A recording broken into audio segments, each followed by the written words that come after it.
Bonsoir. Bonsoir. Alors, on a visité ce magnifique endroit, musée, on a été escalader l'Arc de Triomphe, on a escaladé, non on n'a pas escaladé, on a admiré la Tour Eiffel, on est passé dans la pyramide, et puis on a eu droit à un petit C'est pas grave, on ne voit pas. dîner, une salade bien sympathique, en tout cas je dirais on a tout pour être heureux ici, c'est l'ambiance, On est en famille. l'ambiance plage, loin Ouais. de la mer, Ouais. pas de rond-point, mais c'est tout aussi agréable. Alors je vais faire un petit peu le tour pour commencer par vous présenter de gauche à droite. Je commence ici, alors comment vous appelez? Alain, Alain, d'accord. Gilet jaune, sans gilet jaune? Non, il y a le petit... Oui, oui. Voilà. le gilet jaune que j'avais, il a été sali une première fois, brûlé une deuxième fois, j'en ai eu d'autres et voilà. Ouais. Comme il était sale, je ne l'ai pas porté. D'accord, mais c'est gilet jaune du cœur, c'est plus... ils sont là. c'est ce qui compte. Ensuite, passons par là. Bénédicte, Oui, oui, je suis gilet jaune. gilet jaune de la première heure du 17 De la novembre, première heure, mais j'étais sur un autre camp avant. sur un autre camp. J'étais sur le Muy avant. D'accord. L'autre camp a été démonté? Oui, il a été démonté et puis les gens se sont éparpillés. Et puis je suis venue ici, j'ai été bien reçue et je suis restée. D'accord. Ensuite, Marie-Chantal. Chantal, alors je vois que c'est marqué 17 novembre. Oui, Alors il n'y a pas de doute. Gilet jaune du premier jour. oui sur les ronds-points, avant qu'il y ait le camp, on était autour des ronds-points. Oui. Et après, bon, il y a eu les constructions de camps parce qu'on ne pouvait plus ouvrir les ronds-points, on a été chassés, quoi. Donc Hein? c'était pas ce rond-point-là. Si, c'était celui-là, c'est le rond-point de la paix. Ah oui, Mais on vous était, étiez on dans était, le rond-point, voilà, et on était sur le, décalé. voilà, on était sur là où il y a le parking de Vinci, Oui, là. Les Voilà. toilettes. Les toilettes, voilà. C'était par là. Ensuite, Slimane. Slimane, gilet jaune. Et aussi, je suis vendeur de casquettes, hein, Sans gilet. sans gilet. Casquette jaune. Mais j'ai le gilet et je suis vendeur de casquettes avec les chapeaux et les porte-clés. Donc les premières casquettes qui ont été créées dans toute la France, qui ont démarré du Canet des Morts Oui. jusqu'à, allez, on peut dire, jusqu'à Paris, dans toute la France. Donc 1000 casquettes qui ont été vendues depuis 3 mois et j'assiste beaucoup à toutes les manifestations en vendant mes casquettes. Mais dites-moi, tout ça, c'est du marketing, c'est du business? C'est un peu non, l'activité. non, mais alors je rassure les gens, c'est que l'objectif de la vente des casquettes, c'est pour aider des enfants et des mamans qui sont au Maghreb. Je suis président d'une association D'accord. et la vente des chapeaux, 1 euro vaut au Canet des Morts pour aider à financer soit des Déplacements. contraventions, soit des déplacements. D'accord. Voilà. Parce que- L'objectif de l'association, c'est venir en soutien logistique avec les gilets jaunes du Canet des Morts. Voilà. Et pour finir, alors, Benoît, Benoît, gilet jaune depuis le début, depuis le début. mais après c'est un centre de parole. D'accord. Alors, Et là- j'ai oublié de vous dire que l'association s'appelle Enfance et Espérance. alors, Voilà. on va dire un petit mot sur l'association, ça me semble important. Alors, mon association, c'est une association dans le 1901 qui a été créée dans le Var depuis 3 ans. Donc l'objectif de l'association, c'est d'aider des enfants et des mamans qui sont malades au Maghreb, donc l'Algérie, Maroc et Tunisie. Et on intervient aussi en France par rapport à des mamans qui ont des difficultés parfois à payer certains médicaments qui ne sont pas remboursés ou payés par la sécurité sociale. Dernièrement, on a intervenu pour aider une maman qui est sur Nice, qui avait des difficultés, qui avait un enfant handicapé. On a acheté des médicaments et des couches pour l'aider avec l'association. Grâce aussi au fonds qu'on récolte pour pouvoir alimenter et trouver des financements pour financer justement certains projets. Voilà. D'accord. Bah, ça méritait d'être dit. Alors, je reviens de nouveau. Vous allez peut-être discuter entre vous pour me dire, finalement, lorsqu'on est une femme gilet jaune, qu'est-ce que ça apporte sur le camp? Est-ce que vous avez une vision des choses un peu différentes? Est-ce que vous encouragez, je dirais, vos maris ou pas forcément vos maris? Déjà, on peut se poser la question, est-ce qu'on peut être en couple gilet jaune ou ça peut être Là, totalement différent? là, en l'occurrence, on est en couple. Vous là. êtes en couple. Voilà, avec Benoît. Une question des femmes. Les hommes, c'est la même chose pour les hommes. Ah bah oui. Mais c'est vrai que le but, moi je suis gilet jaune par rapport à comment on appelle ça, depuis que Macron a tout il avait promis qu'il ne toucherait pas aux retraites, qu'il ne toucherait pas à beaucoup de choses et il a tout... Moi, je n'ai pas voté pour lui en plus, donc je suis de plus en plus, d'autant plus déçue. Et alors, je manifeste par rapport aux retraites, aux enfants, aux petits-enfants, je pense à l'avenir de nos enfants et de nos petits-enfants. C'est ce qui me motive le plus, quoi. Maintenant, des gens ont pu voter pour Macron, ils l'en voulaient peut-être pas spécialement, ils ont peut-être été charmés, ils ont peut-être cru ses discours aussi, et on voit que le résultat, il est... et qu'il n'a pas du tout respecté ses engagements. Tout à fait, ouais. Si, les seuls engagements qu'il a respectés, c'était envers les plus riches. Ouais. Voilà. Mais les promesses qu'il avait faites envers des petits gens, de ne pas toucher les retraités, de ne pas toucher pour les handicapés, il a fait tout le contraire. Et ça, c'est pour ça que les gens sont dans les rues, les gens du peuple, quoi. Je ne parle pas sûr que les riches, ils ne seront pas, ils ont bien été lotis, comme on dit. Puis il y a aussi beaucoup d'arrogance et de morgue dans la Macronie. Et je crois que c'est ça qui a mis le feu aux poudres, en fait. Les gens on les avait accoutumés à ne pas se rencontrer, à ne pas parler entre eux, à ne pas savoir qui était le voisin. Et le fait de se rencontrer sur un camp comme ça a permis des rencontres, des échanges. Le gars qui pensait qu'avoir raté sa vie parce qu'il n'avait pas fait les bonnes études, il n'avait pas fait les bonnes rencontres, il s'aperçoit que le gars qui est en face de lui, qui habite pourtant pas le même quartier, d'un seul coup il est comme lui. Il a les mêmes problèmes qui ne sont pas inhérents aux rencontres qu'il a pu faire, aux études qu'il a pu faire. C'est juste un contexte. Tout à fait. Et ce contexte, il aurait pu être encore accepté des années, parce que ça fait quand même 60 ans que le peuple baisse la tête. Depuis les Glorieuses, en fait, je crois que tous les gouvernements ont poussé leur pion, parce que les gens étaient satisfaits, il n'y avait pas de chômage, ça allait plutôt bien après la guerre. Il y a eu des tas de choses qui se sont faites, qui se sont construites, il n'y a pas de chômage. Donc les gens se sont laissés aller dans un confort supposé. Pendant ce temps-là, tous les grands de ce monde, qui n'ont pas que de bonnes idées ni de bonnes intentions, ont commencé tout doucement à mettre leurs mécanos en place. Et si Macron n'avait pas eu cette arrogance et cette morgue, je pense que ça n'aurait même pas démarré les Gilets jaunes, honnêtement. Donc quelque part, c'est le personnage qui a déclenché. Le personnage vis-à-vis de la population. Le personnage est devenu repoussant. Après toutes les casseroles qui traînent et celles qu'on découvrira par d'autres médias qui ne seront pas forcément affiliés au pouvoir, je pense qu'il en a quelques-unes, mais ça va arriver. Ce qu'il faut noter, c'est qu'en fait, il fait absolument aucun effort parce qu'il s'en fout. C'est-à-dire que clairement, il est là pour aider les plus riches. À multiples reprises, il a montré son mépris. Quand il parlait les gens qui sont rien, c'est-à-dire il cherche même pas à apporter... Il a eu des phrases blessantes, tout à fait. Ouais. Mais de toute façon, moi ce que je veux dire simplement, c'est qu'on oublie quelque chose. Ça fait plus de 40 ans qu'on nous ment.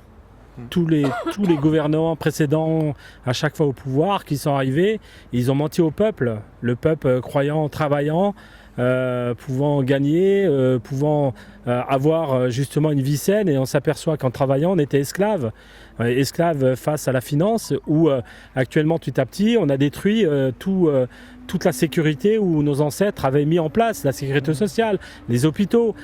Les services publics, on voit dans les villages ruraux, on commence à fermer. On a fermé à peu près à la rentrée septembre, on va fermer 404 écoles. Ouais, c'est grave parce qu'on n'en parle pas, ni les médias, mais les syndicats en parlent.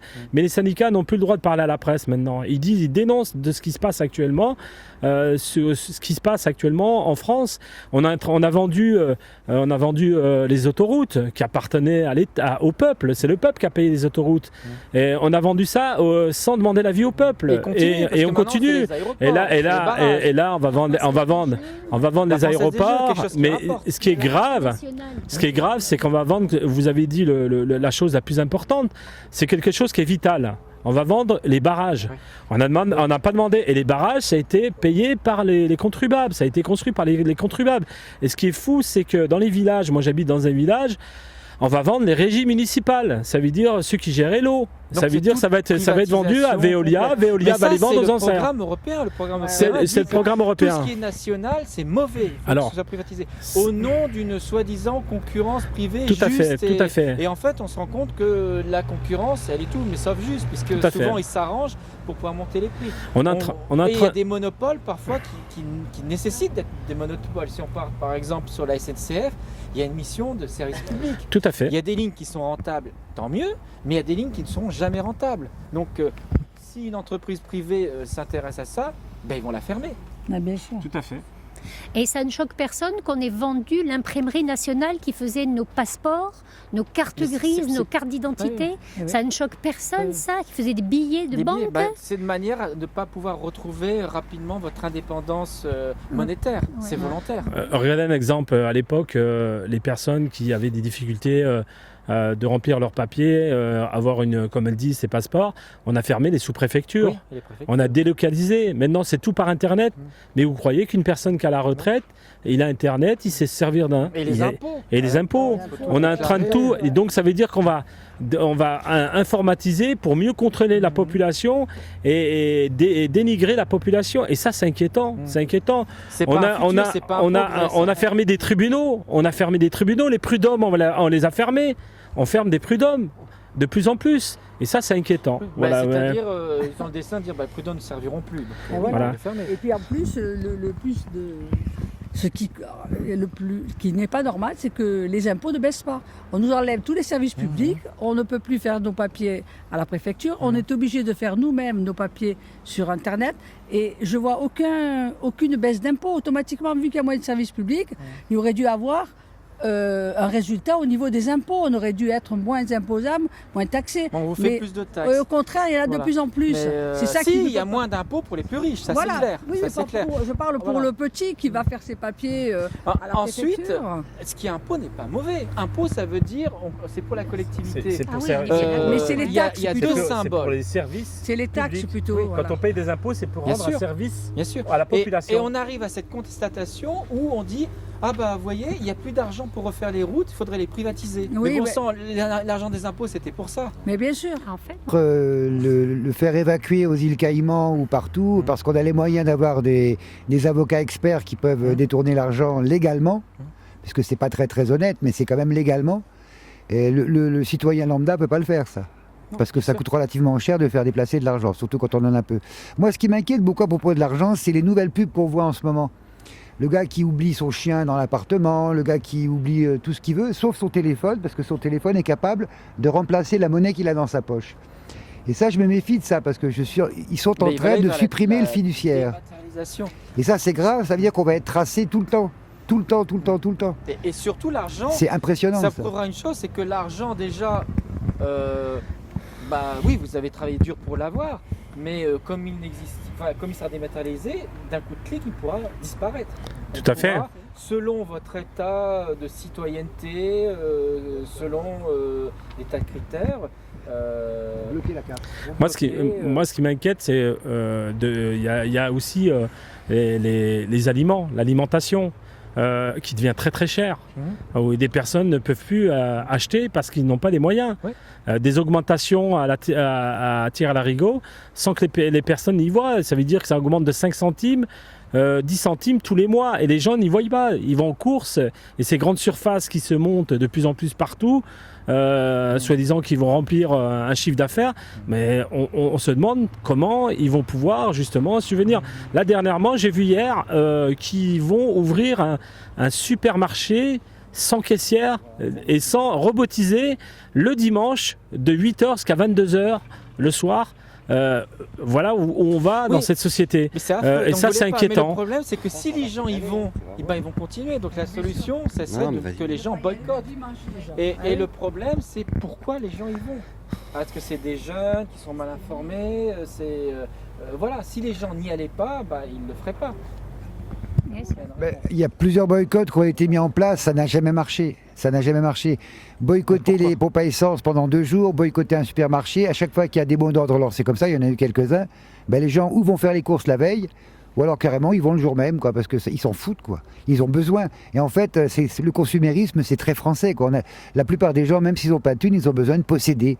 Parce que posséder, c'est aux yeux des autres, c'est un signe de valeur. Alors moi j'ai mon téléviseur, moi j'ai ma voiture. Ça c'est dramatique. Si on arrêtait un jour, pendant 2-3 jours, mais vraiment 2-3 jours, de tout se consommer, c'est-à-dire en se servant de ce qui reste dans les frigos, en essayant de se débrouiller à droite à gauche, en faisant pas marcher les grandes surfaces qui sont en train de tuer les villages, parce que il n'y a plus de commerçants dans les villages, c'est évident. Un supermarché qui s'ouvre à 15 km, le commerçant qui fait des prix tirés au maximum, le prix de sa vente, c'est même pas le prix que le commerçant les achète. Parce que en fait, ce qui est dramatique, c'est qu'on constate des prix constamment à la hausse, mais le problème des salaires qui sont très bas, des salaires qui ne montent pas, Bien sûr.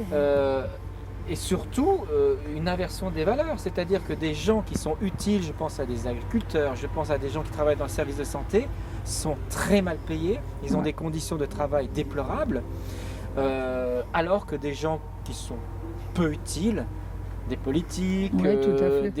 des hauts fonctionnaires, des banquiers, assurances, on ne sait quoi, ont des salaires sans Mirobolants, voilà, aucune proportion. Donc c'est une inversion des valeurs.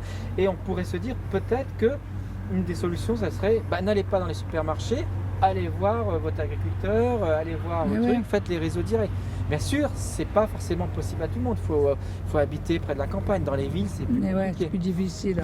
La grosse inquiétude, c'est qu'on s'aperçoit que on a constaté, nous, même moi j'ai constaté par exemple quand j'étais à Marseille, j'ai vu des personnes âgées fouiller dans les poubelles. Ça, on le voyait pas. Ça n'est jamais existé en France. Des personnes âgées faire leurs courses dans les poubelles.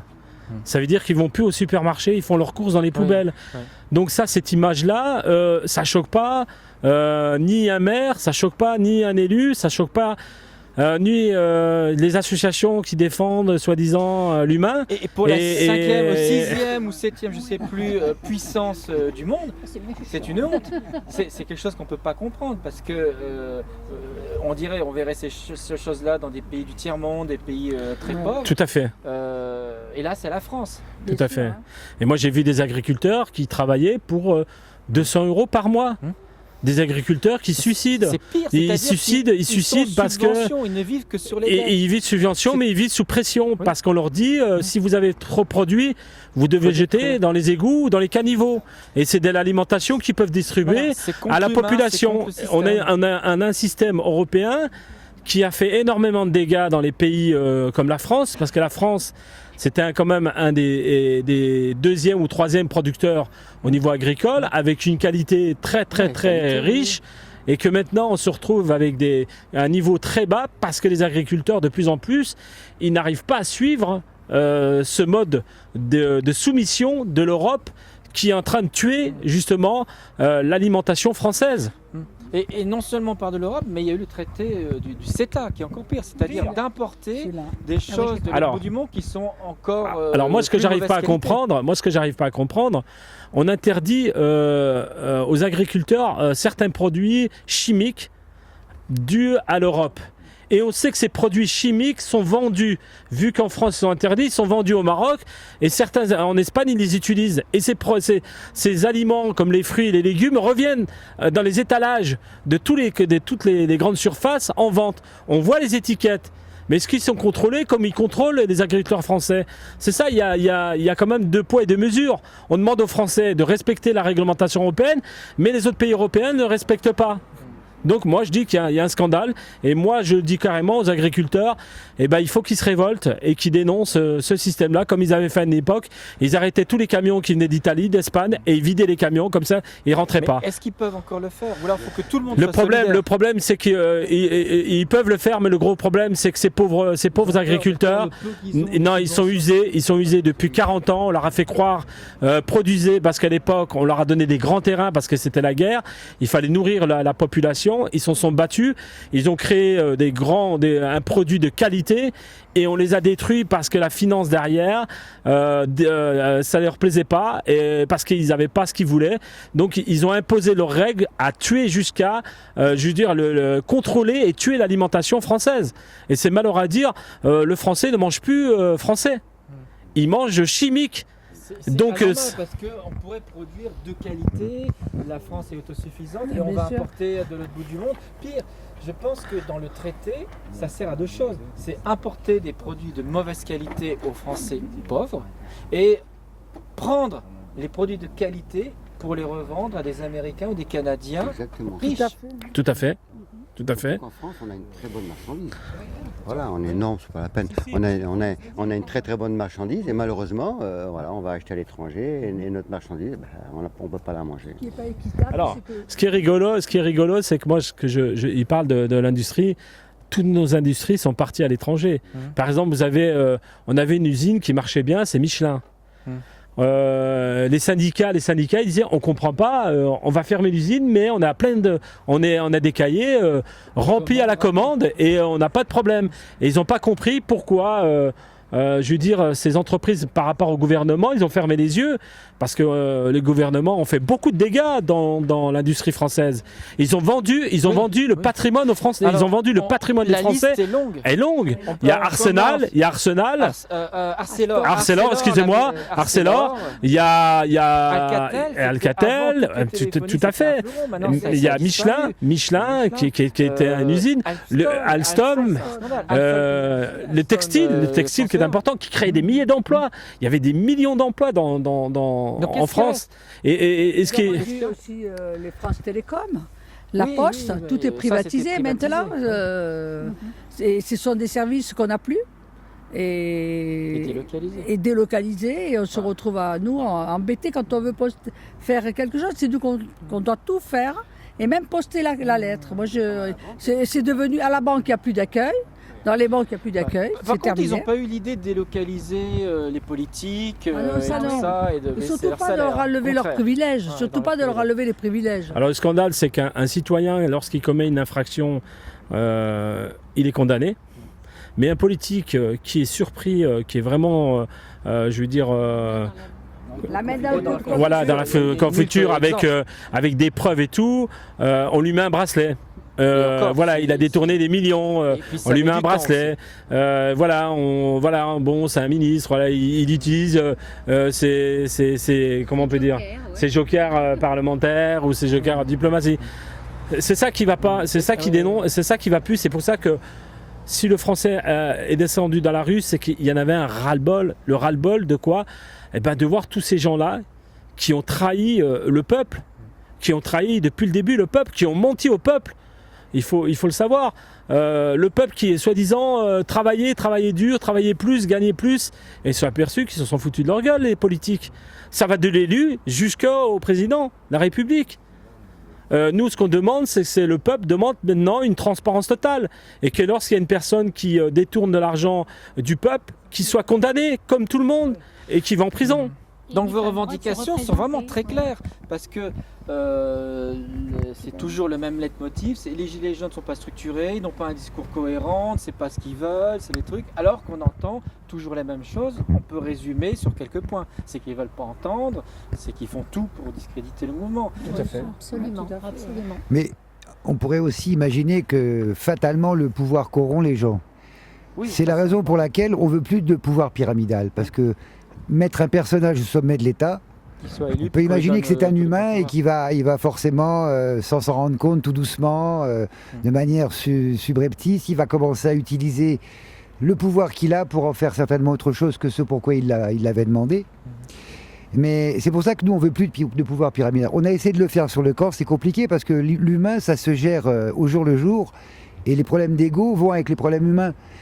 Et quand on a réussi à dépasser ce cap, on y est presque là. On a réussi à faire un grand tri.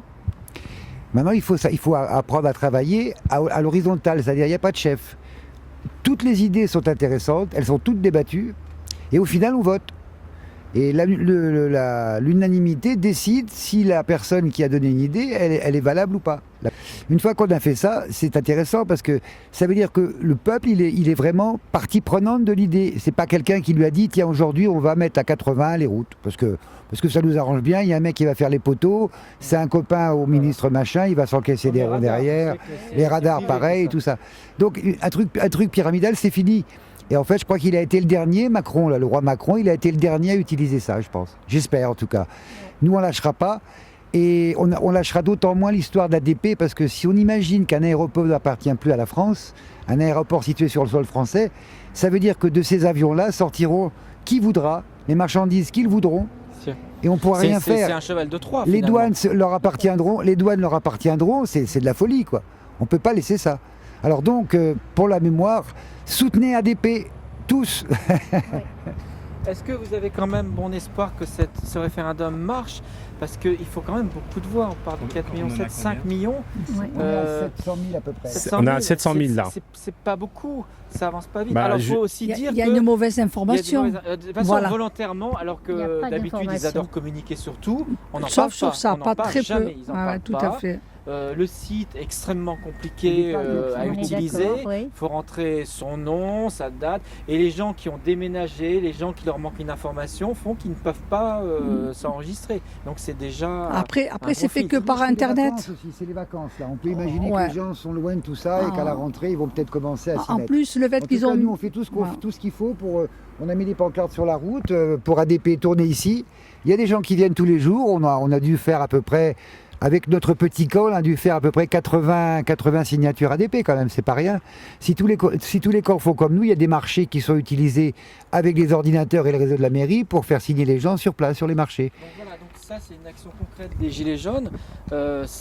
Écoutez, vous voulez soutenir donc le référendum, vous ne savez pas comment vous pouvez y prendre. Ils peuvent vous rencontrer, vous allez les aider à Tout à fait. Déjà, on leur- À faire les démarches. on leur les dit déjà de quoi démarches. il s'agit parce Oui, que la oui. plupart des gens savent ne pas savent pas, il n'y a parvenir pas à assez ADP. d'informations.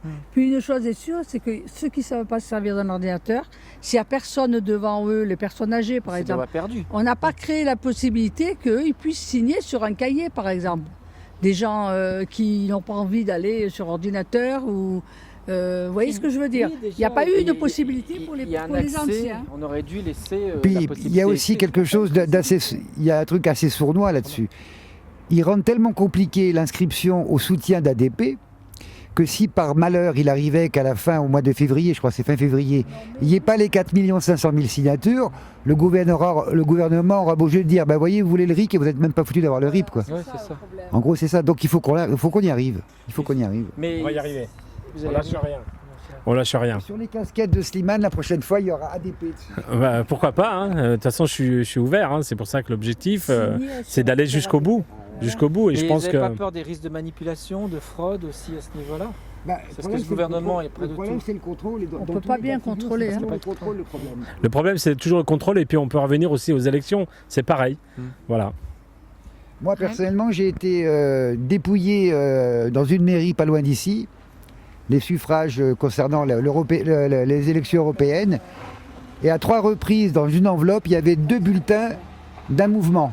Je ne dirais pas lequel, peu importe. Théoriquement, quand dans une enveloppe, il y a 2 bulletins, on annule le vote. C'est un vote nul. Et ben, à trois reprises, ils ont accepté de vote en disant « Oui, mais c'est des bulletins qui ont dû se coller. Allez hop, on garde. » C'est scandaleux, ça. Il fallait intervenir. Ça multiplié par... Fallait l'annuler, ouais. Fallait l'annuler. Normalement, des butins, C'est annulé. Ouais, c'est annulé. Une Puis, erreur. puis aussi, on n'a jamais vu ça. On n'a jamais vu une justice politique. Elle a pu son indépendance. Oui. Quand on voit ce qui se passe pendant tout le mouvement, ce qui s'est passé au niveau des Gilets jaunes, ça a été un scandale. Je pense que tous les pays européens ont découvert la France d'un autre visage, pensant que la France était le pays des droits de l'homme, pensant que la France était un pays accueillant. Parce qu'il y a quand même des gros films. Ils sont au courant. Non, mais je suis d'accord, mais ils ont été surpris. Ils ont quand même été surpris de voir ce qui se passe actuellement. Mhm. On a une politique corrompue, on a une justice corrompue, on a des forces de l'ordre, qui massacrent leur peuple. Il n'y a pas d'écoute. Il y a de la répression. On est face à une répression politique au niveau du peuple. Il faut que vous sachiez qu'on a des prisonniers politiques. Maintenant, on peut parler que de prisonniers politiques. On ne peut plus parler de jeunes casseurs ou de terrorisme ou de violeurs, de casseurs. Mais là, on peut parler de prisonniers politiques. Maintenant, ça y est, tout le monde le dit maintenant. Par le cas de Rodriguez, parce que c'est plus connu, mais il y a des tas de personnes qui ont subi Voilà, on en parle tous. En tout cas, il y a une chose qui est certaine, c'est si la violence policière est proportionnelle à la trouille que le gouvernement a, on est dans le pile, hein, D'accord. parce qu'ils ne feraient pas ça s'ils n'avaient pas la trouille. Et moi, je pense qu'ils voulaient absolument éteindre ce mouvement avant la rentrée, en se disant à la rentrée, on aura juste les syndicats affrontés, bon, on sait faire, on sait gérer, il n'y a pas de Ce souci. qu'ils ont fait, ils ont détruit les syndicats. Mais maintenant, Là, les ils gilets doivent jaunes sont là et l'offensive qu'on va mettre en place, justement, c'est de créer un mouvement des convergences à la fin du mois d'août pour justement anticiper sur les prochains mouvements de fronde syndicale. Et si on y arrive, à faire cette convergence, je crois que le gouvernement a du bon à se faire, franchement. Hein. Mais finalement, ce gouvernement, il est faible. Il ne tient que par deux raisons. La communication, les médias qui font qu'ils communiquent toujours dans son sens en disant que tout se passe bien, que tout ce qui est négatif, on n'en parle pas. Et puis l'autre bras armé, c'est la police et la justice qui fonctionnent dans son sens. Autant les médias, on pourrait presque comprendre parce que ce sont les milliardaires qui commentent, etc. Et puis les gens, il faut qu'ils s'éduquent et puis qu'ils se disent on arrête de regarder ça et on s'en mettre ailleurs. Que la police, on se pose des questions. Parce que la police, quelque part, ce sont des êtres humains. C'est des citoyens comme nous, quoi. Il y a des tordus, ça c'est clair. Il y a des gens qui aiment la violence. On peut dire il y a des voyous, qui ne respectent pas. Mais c'est pas tout le monde. C'est pas tout le monde. Non, on a quand même des policiers quand même qui dénoncent les dérives, comme ce qui s'est passé à Nice. Un commandant de gendarmerie, il a refusé de charger parce qu'il trouvait pas utile de charger parce qu'il n'y avait pas à charger et il n'y avait pas de risque par rapport à ce qui s'est passé à la militante de paix qui a été chargée par les CRS qui ont reçu ordre de charger, mais le commandant de gendarmerie qui était derrière, il a refusé d'avoir les ordres du préfet de charger parce qu'il a estimé qu'il n'y avait pas à charger. Vous voyez, ça prouve que quelque part, de plus en plus de policiers s'aperçoivent que finalement, il y a un danger, qui se mettent en danger aussi, eux, parce qu'ils sont quand même au service du peuple. C'est le peuple manifeste pacifiquement. Et il ne faut pas oublier qu'il y a quand même 48 qui sont suicidés depuis le mois de juin, depuis le mois de janvier. Oui. Donc c'est pas du hasard. On n'a jamais vu ça. Donc c'est quand même des gens qui ne peuvent plus supporter ce système politique parce que ça rentre plus dans leur cadre. Alors est-ce qu'on pourrait imaginer les policiers vous rejoindre? Parce que, ça commence. On a un syndicat qui commence à dénoncer comme quoi il y a des violences. Voilà, qui commence à dénoncer des violences Alexandre Langlois, Alexandre Langlois, et c'est bien, et il est en train de se faire mettre au placard parce qu'il dit la vérité. Et ça, on l'avait signalé il y a longtemps. Et il faut savoir que mais les policiers, c'est des Français, c'est des pères de famille aussi. Vous faites une distinction entre les policiers et les gendarmes? Est-ce que vous voyez un peu plus de dérives d'un côté que de l'autre? Moi, je vois. Nous, ce qu'on voit, c'est que c'est eux qui sont emmerdants. C'est les mecs de la BAC qui sont terribles. La BAC, c'est la brigade anticriminalité. C'est ceux qui sont... Normalement, ils ne doivent pas faire de maintien de l'ordre. C'est eux qui... Mais ceux-là, ils épousent le métier pour la gloire. Mais finalement, ce sont des voyous. On recrute dans les voyous. Absolument. Les choses, clairement. Par contre, la question qu'on pose, c'est toutes ces personnes qui ne sont pas habillées en tenue réglementaire, brassard, numéro, avec des barres de fer, des marteaux, qui sont avec les forces de l'ordre. D'où viennent ces personnes-là? Est-ce que c'est des mercenaires ou c'est pas ça? Mais de toute façon, le temps de faire les choses. De toute façon, il y a des gens qui mènent des enquêtes. C'est-à-dire, on pourrait imaginer que même si la police vous soutenait, vous pourriez avoir une police parallèle composée de mercenaires qui seraient là pour protéger le gouvernement, un peu comme dans certains pays africains, je vois les genres de tonton Macoute qui viennent de plus en plus, ça commence à se poser de plus en plus dans les mouvements se posent des questions. Ceux qui sont dans les manifestations voient de plus en plus ces personnages qui ne répondent pas aux questions, même aux journalistes, qui surprennent des personnes qui n'ont aucune identification policière, brassard, et qui portent des armes qui ne devraient pas avoir au niveau d'une manifestation, des barres de fer. C'est très grave, parce que si la justice suivait les textes, normalement les punitions devraient être les sanctions devraient être exemplaires. Mais on a un exemple concret avec Benalla. Benalla a été surpris en tenue de police alors qu'il n'avait il n'avait pas le droit de faire ça. C'était une lourde infraction. Il a frappé des gens. Et un casque d'un CRS. Un casque de CRS. Il avait des armes qu'il ne devait pas avoir. Il a menti. Enfin, il a eu des tas de choses et il n'a pas fait un jour de prison. J'ai un autre exemple que j'ai vu. C'est un gilet jaune un peu original. J'ai oublié son nom, mais je sais qu'il est d'Alsace. Il se déguisait en mouton, il s'est attaché à un radar et puis il a eu le malheur de faire une vidéo dans laquelle il a mis un t-shirt police. Il a été dénoncé et il a eu comparution immédiate avec 2 mois de prison. Putain, c'est dur quand même, Et Benalla qui a fait, je sais pas, 1 milliard de fois pire si on peut faire. Il est protégé, c'est-à-dire qu'il est protégé par le système. Mais le Sénat a débattu récemment d'une loi qui disait en substance que d'ores et déjà dans l'exercice de ses fonctions, un policier est en légitime défense. Déjà. Avant quoi que ce soit, avant quelque jugement que ce soit, il est déjà en légitime. Oui, d'accord, mais le texte de loi, il a été présenté au Sénat, à suivre, mais j'ai l'impression que c'était quand même un engouement assez total quand même. Hein. Et finalement, si même la police vous rejoignez, le rôle de l'armée, on dit la muette, mais justement, que ferait l'armée? Est-ce qu'il n'y aurait pas un risque de dire, voilà, c'est l'insurrection, l'armée doit protéger le gouvernement On a rarement contre vu l'armée les tirer citoyens. sur son peuple, là. On a rarement vu ça. On voit la police tirer contre son peuple. Ouais. aujourd'hui. C'est pas l'armée. Donc la question, c'est de savoir est-ce que l'armée est prête à tirer contre son peuple? Parce qu'il y a eu des tentatives. On a dit Ça qu'ils va vont dépendre protéger, des autres, hein. Quand on se Ça va rappelle ce qu'a dépendre, fait hein. Macron en étant élu au colonel ou au général des armées, là, à mon avis, ils l'ont mauvaise, les militaires, hein, contre Macron. Très mauvaise.